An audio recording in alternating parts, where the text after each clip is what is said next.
کہ آزادی کا ایک لمحہ ہے بہتر غلامی کی حیات جاویداں سے۔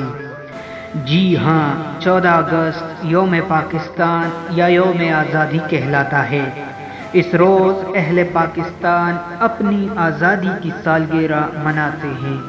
یہ دن ہر سال آزادی، حریت اور استقلال کا پیغام بن کر آتا ہے، جس سے جد و جہد آزادی کی یاد پھر تازہ ہو جاتی ہے۔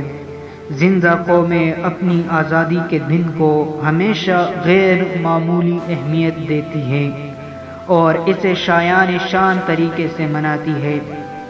پاکستان میں بھی 14 اگست کا دن ہمارے لیے ایک قومی تقریب کی حیثیت رکھتا ہے۔ ناظرین، آپ کو معلوم ہوگا کہ 1857 کی ناکام جنگ آزادی کے بعد مسلمان قوم کا شیرازہ بکھر گیا اور انگریز نے ہندوستان کی سرزمین پر اپنے قدم مضبوطی سے جما لیے۔ یہ تاریکی کا دورہ تھا۔ مسلمانوں پر مایوسی کے بادل چھا گئے اور غلامی کی سیاہ رات کے اندھیرے ہر طرف چھا گئے۔ غلامی کا یہ دور بدترین دور تھا، جس میں مسلمانوں کے مذہب و معاشرے، تاریخ و تمدن اور جذبہ حریت کو بری طرح پامال کیا گیا۔ بقول علامہ محمد اقبال، تاج و ناخوب بتدریج وہی خوب ہوا کہ غلامی میں بدل جاتا ہے قوموں کا ضمیر۔ مایوسی اور بددلی کے اس نازک دور میں اللہ تعالیٰ نے مسلمان قوم میں ایسے رہنما پیدا کیے جنہوں نے مسلمانوں کے اندر آزادی و حریت کی تڑپ پیدا کی۔ ان رہنماؤں میں سر سید احمد خان، مولوی نذیر احمد، مولانا شبلی نعمانی، مولانا الطاف حسین حالی، مولانا ظفر علی خان، علی برادران، علامہ محمد اقبال اور سب سے بڑھ کر قائد اعظم محمد علی جناح خاص طور پر قابل ذکر ہے۔ ان رہنماؤں نے مسلمانوں کو خواب غفلت سے بیدار کیا اور ان کی روح کو گرمایا۔ 1906 میں مسلمانوں نے آل انڈیا مسلم لیگ کے نام سے اپنی ایک سیاسی جماعت قائم کی اور قائد اعظم محمد علی جناح کی ولولہ انگیز قیادت میں حصول آزادی کے لیے زبردست تحریک شروع کی۔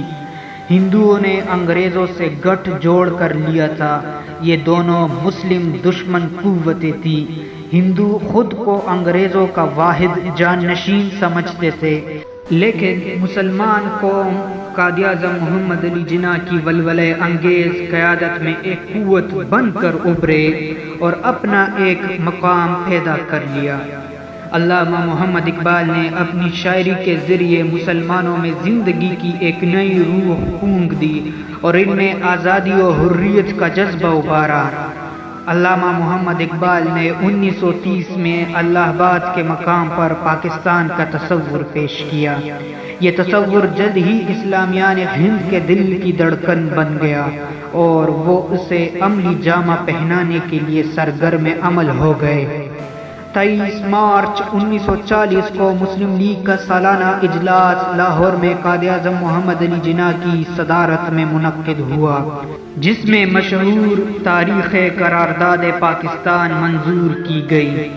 جلد ہی یہ قرارداد تمام مسلمانوں کا متفقہ مطالبہ بن گئی اور وہ 7 سال کے مختصر عرصے میں اپنے لیے ایک علیحدہ وطن حاصل کرنے میں کامیاب ہو گئے۔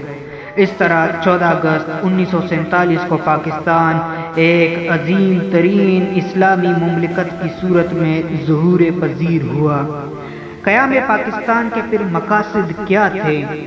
قیام پاکستان کے مقاصد یہ تھے کہ مسلمان اپنے دین اسلام اور قومی وجود کا تحفظ کر سکے، یہاں پر اسلامی معاشرہ اور اسلامی نظام کا قیام عمل میں آئے، معاشی مسئلہ بہتر طور پر حل ہو سکے، ہم اپنی تہذیب و ثقافت کی حفاظت کر سکے، اتحاد عالم اسلام کو فروغ حاصل ہو، ہم اپنے دفاع کو مضبوط بنا سکے اور اپنے ذرائع و وسائل کو بطریق احسن بروئے کار لا سکے۔ پاکستان کا مطالبہ کیا؟ لا الہ الا اللہ کا نعرہ تحریک پاکستان کا حاصل تھا۔ اب ہم پر بھی یہ ذمہ داری عائد ہوتی ہے کہ صرف رسمی طور پر یوم آزادی منا لینا کوئی اہمیت نہیں رکھتا، بلکہ اصل چیز احساس ذمہ داری ہے۔ یاد رکھیے، اگرچہ حصول آزادی بھی بڑی اہمیت رکھتا ہے، لیکن آزادی کا تحفظ اس سے کہیں اہم تر ہے۔ آزادی کی حفاظت اور استحکام ہم سب کا مشترکہ نصب العین ہونا چاہیے۔